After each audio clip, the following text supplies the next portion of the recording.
Peace and blessings, y'all. Welcome to GOAT James Kingdom. On this episode, we're going to discuss how LeBron James will be the only player to reach 40,000 points for their career and how no other player can reach this status. Now, we all know LeBron James has reached the 38,000 mark and passed Kareem Abdul-Jabbar to become the greatest scorer of all time by having the all-time point scoring record in NBA history.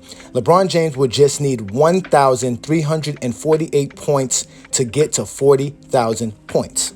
And with that being said, the question is no longer if LeBron James will reach 40,000 points, it's when he will reach 40,000 points. So let's go ahead and see how many games it would take LeBron James to reach 40,000 points. If we go off of what LeBron James has scored for his career, which is 27.2 points per game, it would take LeBron James 50 games to get to 40,000 points. If we go off of what he averaged in the 2023 seasons, which is 28.9 points per game, LeBron James would reach 40,000 points in 47 games.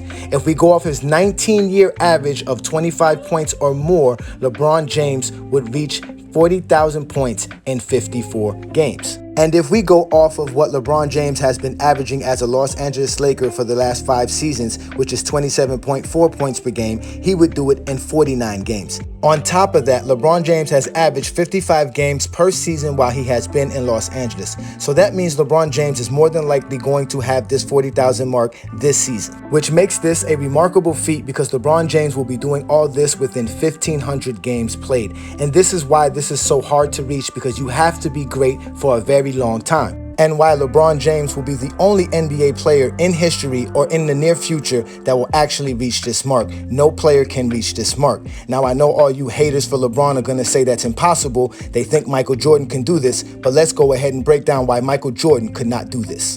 Now, the key thing to reaching 40,000 points is that you must be a great scorer, but not only that, a great scorer for a very long time. So, for Michael Jordan to have reached 40,000 points, if we go off of his 30.1 points per game for his career, it would have took Michael Jordan 1,334 games to reach 40,000 points. But we contest that Michael Jordan could not have done that for 1,300 games, let alone play 1,300 games. But let's give MJ the benefit of the doubt. Let's just say Michael Jordan decided to not retire in 94 and 95. What would he have if he played till 1998? Well, between 1985 and 1996, Michael Jordan averaged 32 points per game. So we'll give Michael Jordan's 32 points per game for the 147 games that he missed between the years of 94 and 95. If we do that, Michael Jordan would have a total amount of 33,981 points.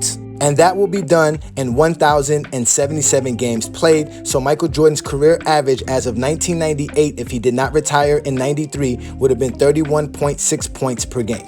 This would have been 14 straight NBA seasons that Michael Jordan would have played, and he still would not have reached anywhere near the 38,000 or the 40,000 that LeBron James will reach. So at the end of the day, Michael Jordan could not have reached the 40,000 mark or the 38,000 mark if he didn't retire in 93. So clearly, Michael Jordan could not have reached the type of numbers that LeBron James will reach at the end of his career because Michael Jordan did not want to play basketball that long. Michael Jordan was not going to play 17, 18 seasons to get up to 40,000 points. Because Michael Jordan never intended to play the game of basketball that long. It was never in his intentions. Even with his father's passing, it had nothing to do with Michael Jordan willing to play the game of basketball or not. Let's let Michael Jordan go ahead and explain that to you guys, since you don't like listening to us. He and I have talked, and my family has talked for a long period of time. He advised me, quite frankly, to retire after my first championship. But we had many discussions, and my discussions was that I still had a lot to prove as a player, and I wanted to win more. At the end of the year, after we won our 3rd championship, we talked once again, and I was kind of leaning towards that direction. And he knew that, and my family knew that, and it was just a matter of waiting until this time when basketball was near to see if my heart would change. And I went through all the different stages of getting myself prepared for the next year. And the desire was not there.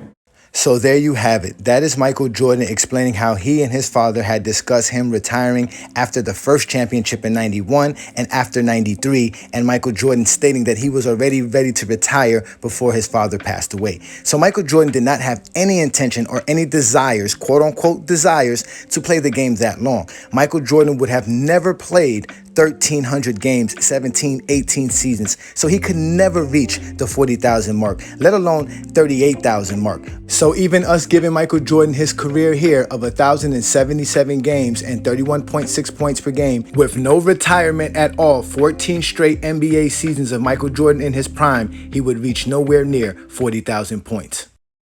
He ain't lying. That's right.